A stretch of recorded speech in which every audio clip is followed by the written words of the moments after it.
Initially premiering in 2008, TV One's Unsung has quickly become the flagship franchise of TV One. Each episode gives firsthand account of the triumphs, tribulations, and truths told through the lives of some of the music industry's most prolific icons. I am joined today by Jason B. Ryan, who currently serves as the executive producer in charge of production at TV One, and Kysha Mounia, who is currently an executive producer on the 7-time NAACP Image Award-winning music documentary series. Jason and Kysha, welcome to the Color Conversation. Thank you for having me. Thank you. Absolutely. It's a pleasure to have you. And this is Unsung is one of my favorite shows. I know you guys didn't know that.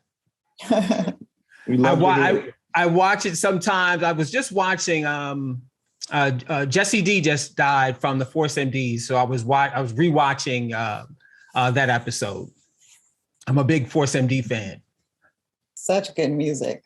Absolutely. That's the sweet spot in my life, at least. So we're going to do ladies first. Kysha, so I know you were a page at NBC for a while ago. So tell the audience a little bit about your background. So yes, that's how I started. I broke into the industry as a page. I was there for a year. And then actually I've been kind of on at my current position in A. Smith. I've actually been there since 2007. So I kind of quickly found my way into a company and kind of just stayed put and have been able to kind of grow into my position now. Luckily, shortly after I arrived at A. Smith, Unsung kind of came into the fold. So I've been working on Unsung since season 1, since 2008 until now, and kind of have grown into the executive producer role. Dynamite. And Jason, I was reading your bio. It seems like you've worn many hats at TV One. Tell the audience something about your journey.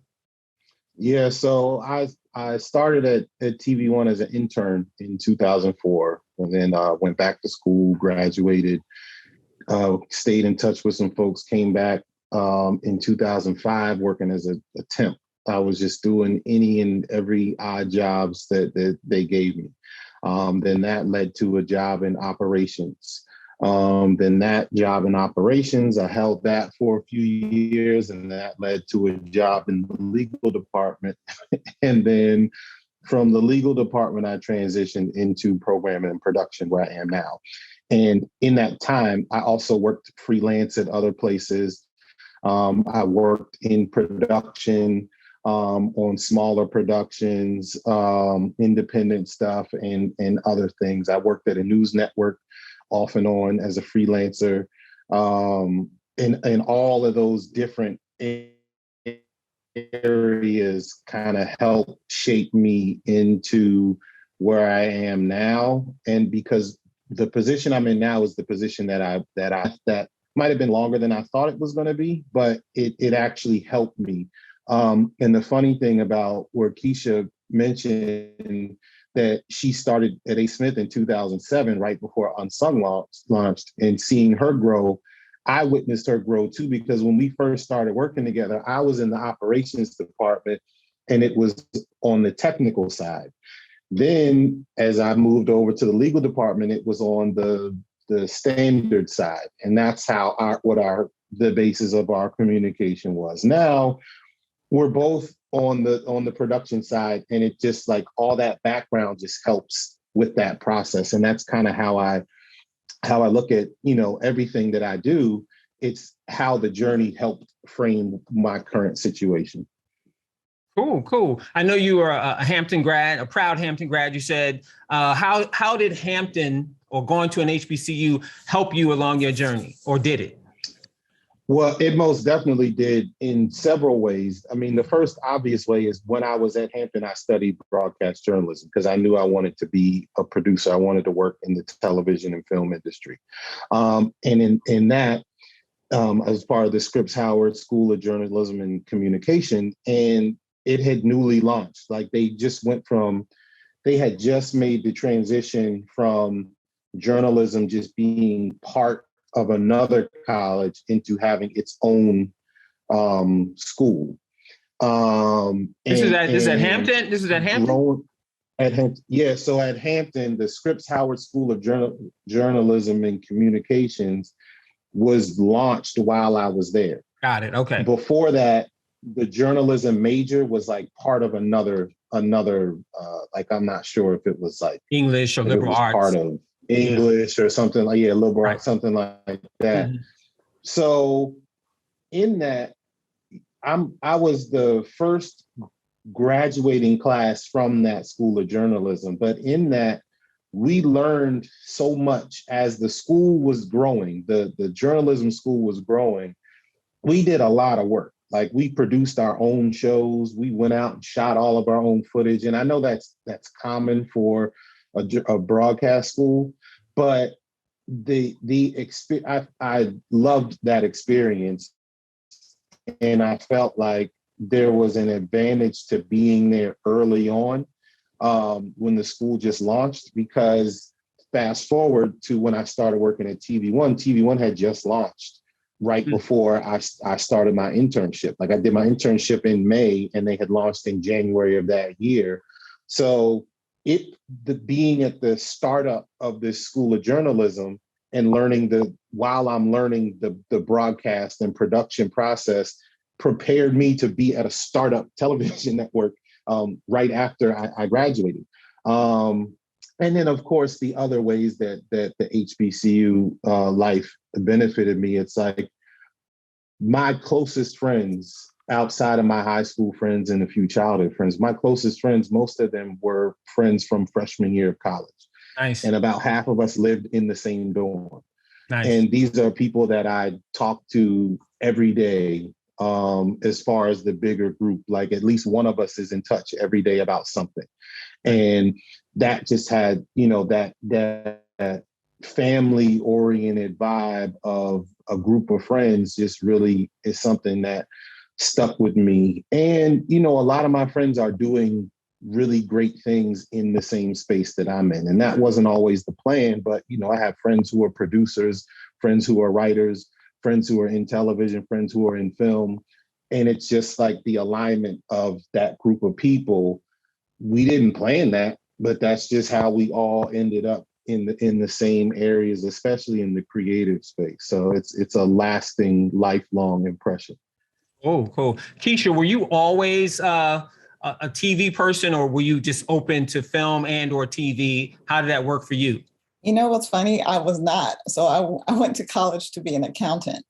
I wanted to major in accounting, and I ran into one economics class that I hated. So I changed my whole major to communication instead. And I really didn't know what that entailed or what I wanted to do. But I ran into, I did an internship my senior year in college. I went to the University of Arizona. And in that internship, the graduate assistant had us proofreading his book. And his book was called You'll Never Work Again in This Town. And it was about a PA's journey in Hollywood. So I'm editing this book, proofreading it, and I'm like falling in love with the industry. And he actually promised to get us all kind of jobs after we graduated. He actually didn't come through with that. Welcome to the industry, right? He didn't get us any jobs, but I was so enamored with the industry. I made it happen for myself because I was like, this is what I want to do.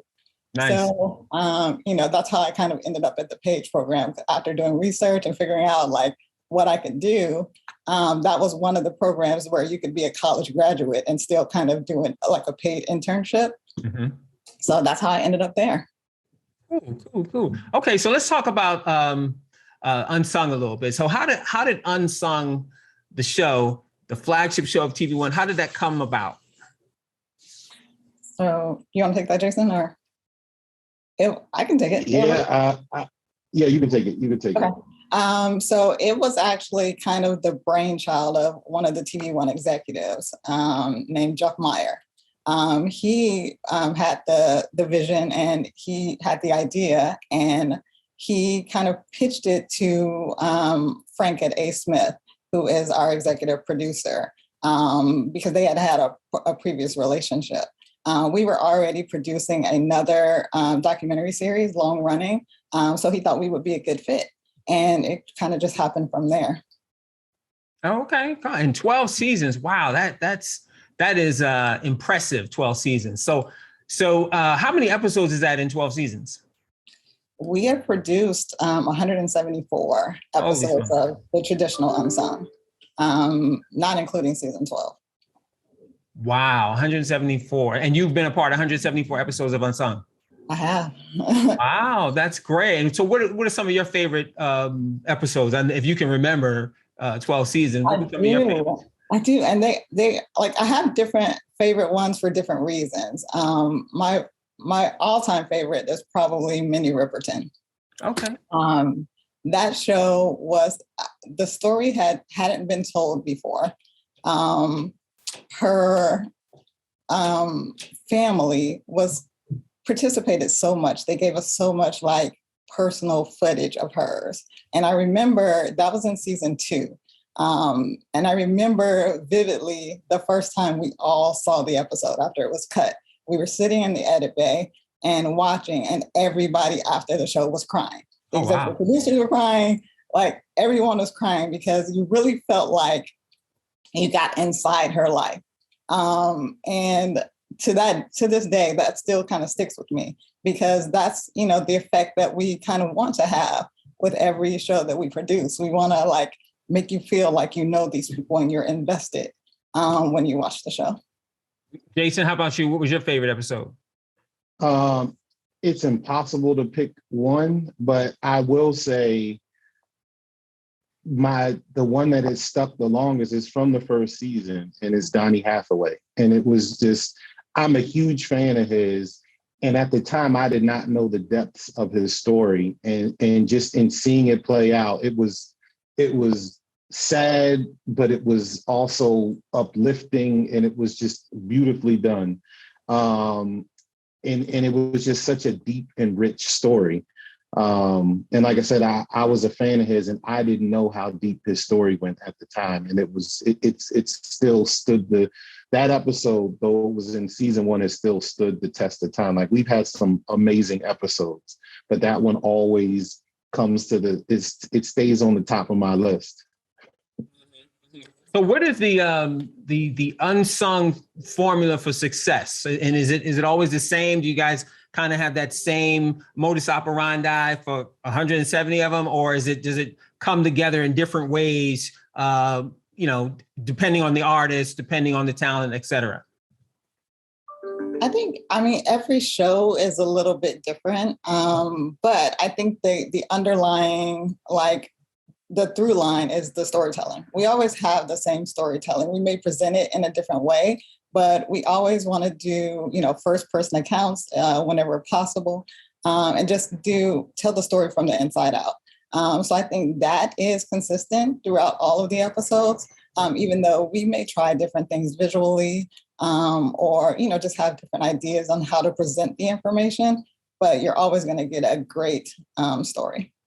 Yeah, I can tell you, just speaking for myself, I mentioned earlier that it was one of my favorite shows, but that is one of the reasons why I like it. It's the storytelling. Obviously, it's very reminiscent. It brings back memories and things of that nature. I love the voiceover, and we'll get into the voiceover guy, and in the visualization of it as well. So that's why I like it. So tell the audience a little bit about since I mentioned the voiceover person, tell us a little bit about the voiceover person, Jason. Well, it is the one and only Gary Anthony Williams. Right? Mm-hmm. Williams is his last name. He played Uncle Ruckus. He was in Malcolm in the Middle, legendary comedic actor. I was just watching Undercover Brother the other day, and I was like, oh, this is my guy, Gary. Don't ask me why I was watching Undercover Brother the other day.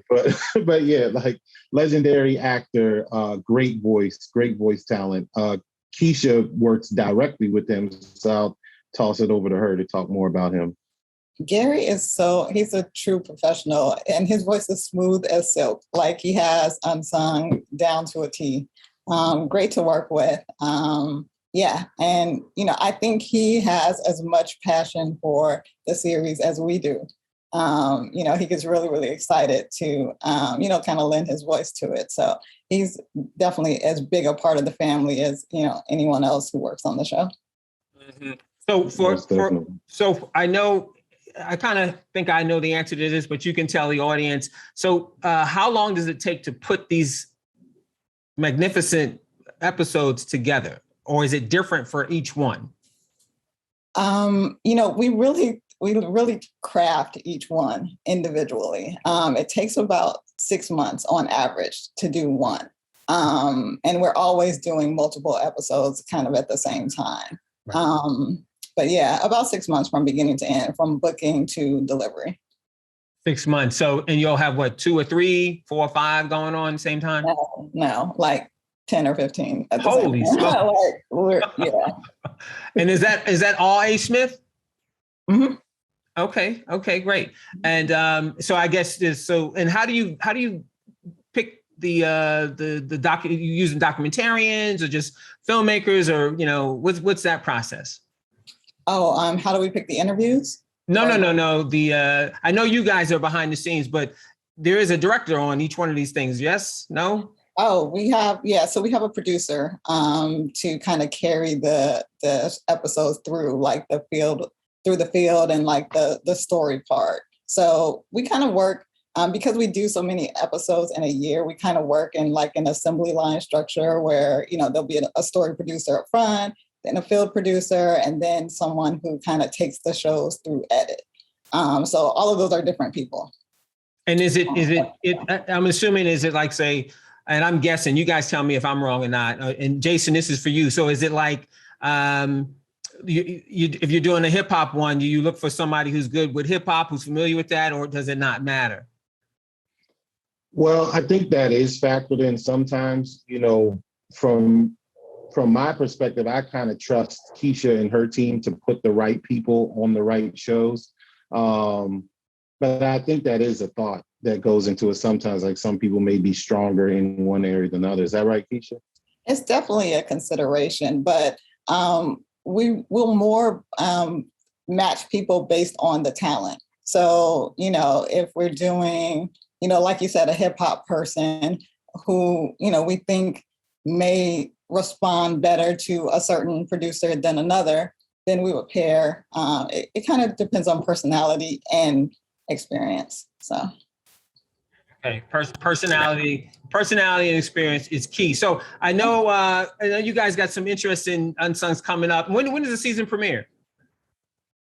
We premiere on, we have a special premiering on February 27th. And it's a decade special, which is something that we're really excited about as well. A decade for the 90s, right? Yes, the decade. Well, the 70s is going to be the premiere. We did 70s, 80s, 90s, and 2000s. And it's kind of like a recap of the decade and some of the hit songs from the decade. And that's so the premiere will be the 70s on February 27th. February 27th. And then the other shows, you got some new shows coming up? Yes, we do have some new ones coming up, some that we're really excited about. We've got Soul for Real coming up. We've got Moni Love, which was an amazing episode as well. Thelma Houston, PM Dawn, and there's several others, but those will be the first ones that roll out after the premiere on the 27th. But yeah, it's a really strong lineup, and it's always amazing how the Kysha and the A. Smith team are able to pull all these people together. Because from my perspective, we look at a list of artists and we review who we think is the strongest for the show, but then they actually go out and find these people. Like, I've had Kysha call me one time, like, yeah, we really want to do this show, but the lead singer is in Japan right now, so we have to work with their schedule. Like, just to pull all that together has been amazing. And it's always great to see everything come together. And even in the ways that, that when you see like with Soul for Real specifically, to see all the guys together, they're walking through their old neighborhood. It's just, it's really amazing how well things come together with this show. Yeah, I saw a peek of the Soul for Real. Now, and you tell me if I'm wrong. I kind of thought I saw this, or maybe I saw something different. Was this one done already? Was it released already, or is this brand new? It's new. It's new. Okay. Okay, I must have saw something else. Because you may have seen a piece of them, and because we did do a Heavy D episode, and I'm not sure if I remember if they were they part of that, Kysha? Were they mentioned in it? There was a lot of overlap, but So For Real wasn't interviewed, but they were mentioned, obviously. Yeah. Yeah. So maybe, yeah.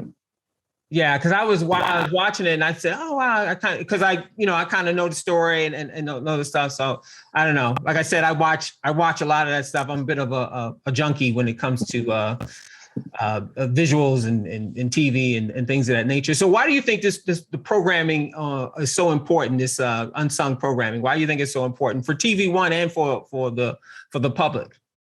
So I'll answer that from the TV1 perspective. It's, TV1's tagline is represent. And part of that represent is giving a platform to authentic Black stories. And Unsung has been an amazing platform to tell those stories. Just like Kysha was saying with the Minnie Riperton episode, like it was a story that they didn't know until they were working on it. And then when you see it all come together, you have that emotional impact. It's really important to give these artists a platform to tell their story. And for the fans of music and the fans of these particular artists to hear that story from them. And it's in the you hear about stuff when people are on tour or they're promoting something or something bad happens and the tabloids pick it up.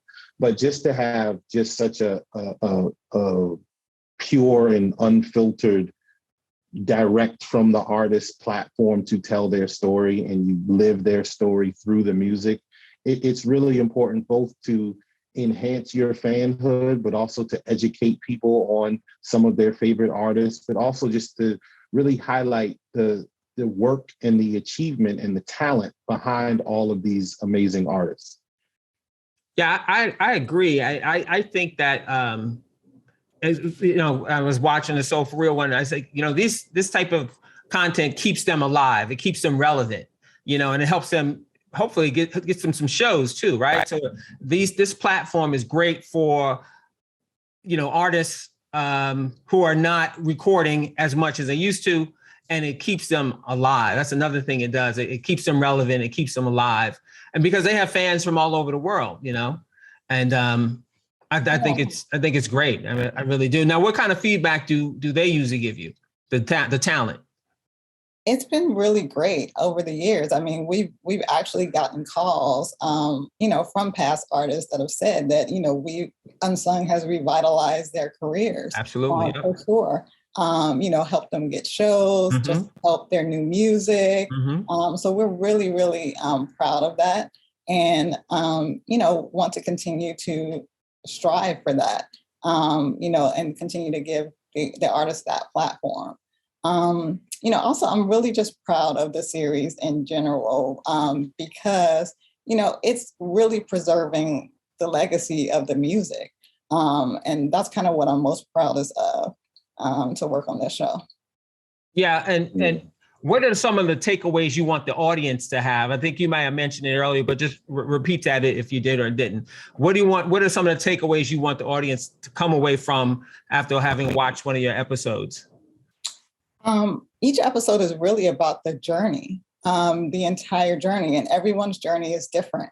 But, in a lot of ways, Unsung is a cautionary tale for a lot of people who want to be in the music industry.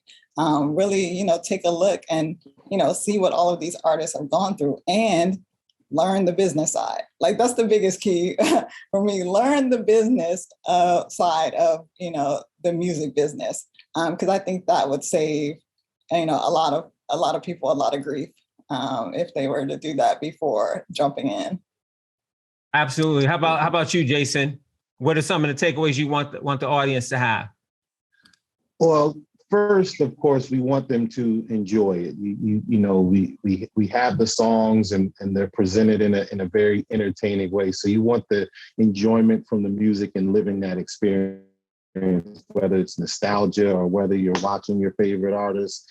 But the other important takeaway is, like I was saying, I was alluding to earlier, it's like the appreciation for the art and the talent that these artists really put into their work.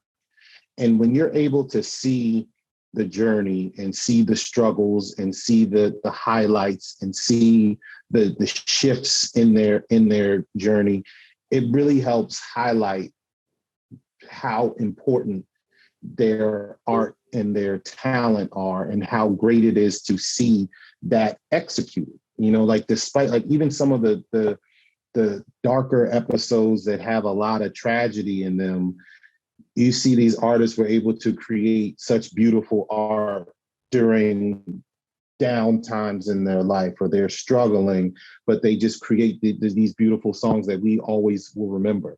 And for me, the biggest takeaway is that just having that appreciation for all of the work that goes into creating this art that we love. You know, music is a huge part of our culture. And to see the work that goes into that, it just helps, for me, it helps me appreciate it even more. And that's the biggest takeaway I would like for the audience to get after the enjoyment. Like you really get that appreciation of the thought process and of the work ethic. Let me ask you this, and you tell me whether you agree or not. Like sometimes it seems like you could almost, you know, like these stories mirror each other, because we mentioned the hardship and the triumph. I mean, the hardship, especially for a recording artist, you know, you kind of, if you had to guess, you're going to say, okay, someone sold his publishing, or, you know, this happened and that happened. What do you guys think? I know the Ray Parker Jr. one was a little bit more upbeat because he managed to keep all his money and he's doing really well, and et cetera, et cetera. And that was uplifting. It's good to know, like when you're rooting for these people, it's good to know, like, oh, okay, well, he's doing good. That's good to hear that he's doing good. You know what else? And I'll just piggyback on this. You get a better appreciation, you know, as you get older, for music when you were younger that you might have thought was corny. So that's a part of it as well. And we mentioned that. So what do you guys think? Do some of the stories kind of mirror each other? There's definitely a lot. And there's definitely a lot of similarities that you see throughout the stories. And as Kysha was saying earlier, there's a lot of traps in the music industry. There's Absolutely. A lot of things in that business that can hinder your career. And when you see a lot of the same things happening to the same people who are in that business, it like Kysha was saying, it highlights the importance to learn the business so that you can learn to avoid those pitfalls and those challenges that there's just inherent to the business. I mean, every industry has their own set of issues that are inherent to that business. And it's important to be able to learn how to navigate them. And it's tough. But Kysha, did you want to say something on that too? No, I mean, I agree. I think that, you know, exactly what you said, use Unsung as a cautionary tale so that, you know, some of these things don't happen, you know, as you're looking to venture into the music industry yourself.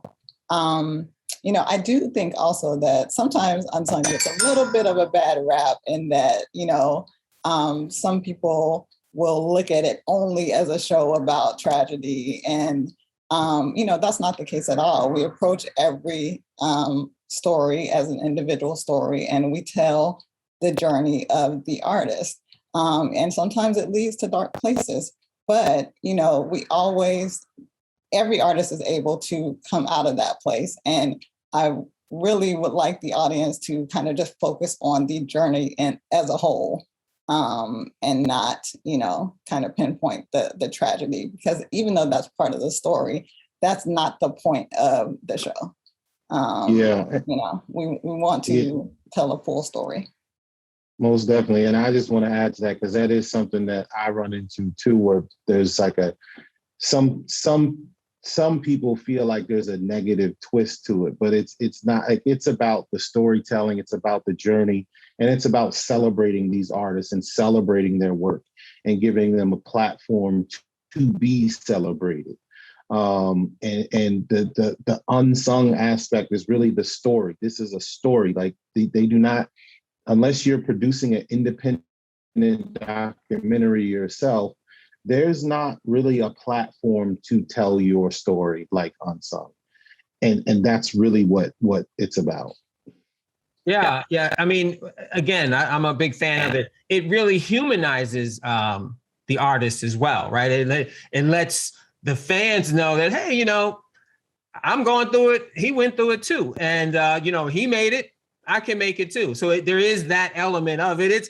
It somewhat has this also kind of like I guess you could say like a church feel too. Like, well, you know, there's going to be sorrow, there's going to be pain, but there's going to be joy as well, right? There's going to be joy, and you have to appreciate everything. Can't be 20,000 people screaming your name, right? You know, joy. There's joy in giving birth, and just joy in successful marriages. There's joy in all those things, and life happens. You know, that's a part. That's the takeaway for me, at least, is that, you know, hey, life happens, man. You know, it ain't all bad, you know. And I think I was watching the Soul for Real, and I think some of the guys, one of the brothers, kind of mentioned that you know, life happens, you know, it happens, and but you got to keep on keeping on. You got to keep fighting, and that's what it is. That's my takeaway. And I know I've said it 1,000 times. I'm a fan. Anyway, what the last question I want to ask you: what new programming, Jason, should the fans and the TV1 audience look for outside of Unsung? What new programming you guys got coming down the pike? Well, there's a lot coming down the pike, and I need to be careful since I, you know, make sure I'm not jumping the gun. But we have some original movies coming up. We have some returning series. We have some new series. There's a lot. There's a lot. I don't want to go into specifics and name anything, but I really think that if people stay in tune and check in on TV1, there's going to be a whole lot of great new content coming over the next year. And Kysha, what are you working on? I know you're doing the Unsungs. Are you working on anything different? Unsung is keeping me plenty busy right Plenty now. busy. Yeah. Plenty busy. Are you on a research team, or are you more of a coordinator? So I'm executive producer, but mostly in charge of logistics. So we have 2 other EPs that are in charge of the creative. One for the Unsung specials, one for Unsung, the traditional Unsung. So I'm one of 4 EPs. Okay, cool. Well, this has been great, guys. It's been a pleasure talking with both of you.